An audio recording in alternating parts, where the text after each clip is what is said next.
አንዳንዴ ከፖለቲካውም ከማህበራዊ ህይወቱም ከጭቅጭቁም ከንዝንዙም ከሰላማዊ ህይወቱም ወጣ ብሎ ለተወሰኑ ቀናቶች ራስን ማዝናናት መንፈስን ያድሳል ብዬ አምናለሁ። አሁን የሚገኘው ከምኖርበት ከአትላንታ ከተማ 10 ሰዓት የመኪና ርቀት ላይ የሚገኘው ፍሎሪዳ ቢች ነው። ውጡ፣ ተዝናኑ።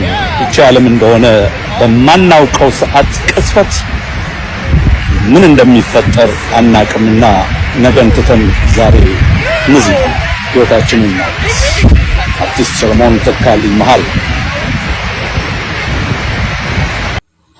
አርቲስት ሰለሞን ተካልኝ መሀሪ እንደምትመለከቱ ይህንን ቪዲዮ ከለቀቀ በኋላ ከአንድ ቀን ነው ከሁለት ቀን በኋላ ነው ነፍሱ ያለፈው እየተባለ ያለው የተነገረ ያለው ዛሬ እንደ ሞተ ነው የተነገረው። ይሄ በጣም አስደንጋጭ ዜና ነውና ብዙ ሰዎች ያልጠበቁትና ምንም እንትን ያሉት ነገር ነው።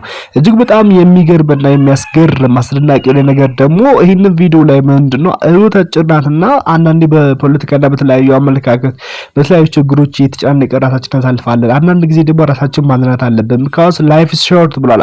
ህይወት አጭር ናትና enjoy ማድረግ አለብን፣ መዝናናት አለብን ብሎ በጣም በሚገርም ሁኔታ ይሄን ቪዲዮ ለቀቀ። በሁለት ቀን ውስጥ ወይም ደግሞ ከሁለት ቀን ምናምን በኋላ ነው እንግዲህ ዛሬ ነፍሱ አልፏል የተባሉና እስካሁን እንግዲህ በምን ምክንያት እንደሞተ ለምን እንደሞተ ምንም የታወቀ ነገር የለም። መሞቱ ብቻ ነው ተሰማና እጅግ በጣም አሁን አስገራሚ የሆነ ነገር ምንድነው ህይወት አጭር ናት ብሎ በራሱ አንደበት ከተናገረ በኋላ እጅግ ይሄ ሲፈጠር በጣም የሚያስገርም ነገር ነውና አንዳንድ ጊዜ በሞትም ህይወትም አንደበታችን ስር ነው የሚባለው ነገር እውነት መሆኑን በዚህ ነው ተረዳሁትና እጅግ በጣም የሚገርም ነገር ነው።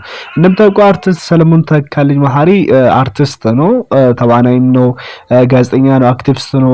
በቅርብ ጊዜ ውስጥ ደግሞ እጅግ በጣም በኢትዮጵያ ፖለቲካ ውስጥ በትልቅ ተሳትፎ ያለው የሚገኝና በተለያዩ ሶሻል ሚዲያዎች ሀሳቡን የገለጸ የተለያዩ ሰላማዊ ሰልፎችን አንዳንድ ውጭ ሀገር የሚካሄዱ ነገር ላይ በጣም አስተዋጽኦ እያበረከተና እጅግ በጣም የአምባሳደር የነበረው ሰው ነውና ዛሬ ደግሞ ማረፉ ሲሰማ እጅግ በጣም የሚያሳዝንና የሚያስገርም ዜና ሆኖ ብዙ ሰዎችን ያስደነገጠ ነውና እንደምታውቀው አርቲስቱ ውጭ ሀገር እንደምኖርና ውጭ ሀገር አሜሪካ ሀገር እንደነበረ ነውና ይሄን ቪዲዮ ላይ ቅድም ያሳያችሁ ቪዲዮ ላይ ራሱ የተናገረው ነገር ከነበረው ግዛት ወጥቶ ወደ ፍሎሪዳ ቢች አካባቢ ሄዶ ለመዝናናት እንደወጣ ነው የተናገረው በራሱ አንደበት።